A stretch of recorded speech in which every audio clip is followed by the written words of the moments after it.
मैं सम्राट चौधरी ईश्वर की शपथ लेता हूँ। ईश्वर की शपथ लेता हूँ। मैं बिहार राज्य के मुख्यमंत्री मैं बिहार राज्य के मुख्यमंत्री के रूप में अपने कर्तव्यों का निर्वहन करूंगा। नए मुख्यमंत्री सम्राट चौधरी को बहुत बहुत बधाई। उम्मीद है कि वह बिहार को नई ऊंचाई पर ले जाएंगे और नीतीश कुमार के भरोसे पर खरा उतरेंगे। सम्राट चौधरी मुख्यमंत्री के शपथ ले चुके हैं और बिहार में नई युग का शुभारंभ हो चुका है। बिहार में एक ही साथ खुशी और गम दोनों है। जदयू के अंदर की आग बुझी नहीं है, कब आग धधक जाएगी यह कहना मुश्किल है। निशांत सरकार में उप मुख्यमंत्री पद ठुकरा कर बड़ा संकेत दे दिया है। उनका मानना है कि बिहार में उनके पिता के साथ जो हुआ है वह सही नहीं है। बस इंतजार करते रहिए, आगे बिहार में बहुत कुछ देखने को मिल सकता है। लोग यह भी कह रहे हैं कि नीतीश कुमार पूरी तरह स्वस्थ रहते तो ऐसा जोखिम भरा फैसला नहीं लेते। अब सब कुछ बिहार में बदला बदला दिख सकता है। बिहार में राजनीतिक उथल पुथल कर सम्राट चौधरी के शपथ लेते ही पट्टाछेप हो गया है। नीतीश युग का अंत तो सम्राट युग का उदय हो चुका है। भाजपा जहां संजीदगी बरत रही है, वहां जदयू में मातमी सन्नाटा पसरा हुआ है। नीतीश कुमार आखिरी संदेश बिहार के 14 करोड़ लोगों को भावुक कर दिया।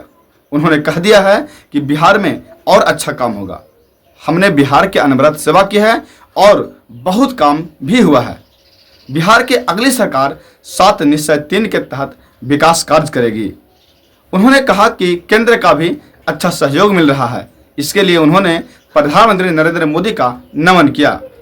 लेकिन क्या नीतीश कुमार, जो देश के सर्वश्रेष्ठ छवि के नेता रणनीतिकार माने जाते हैं, उन्होंने बिहार और अपने पार्टी जदयू के लिए सही किया?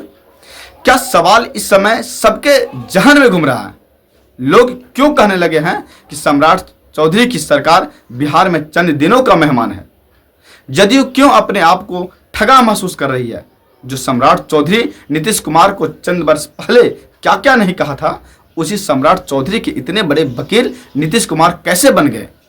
भाजपा जो धर्म मजहब की राजनीति कर यहां तक पहुंची है, उसके हाथ में आसानी से नीतीश कुमार सत्ता की चाबी कैसे सौंप दिया।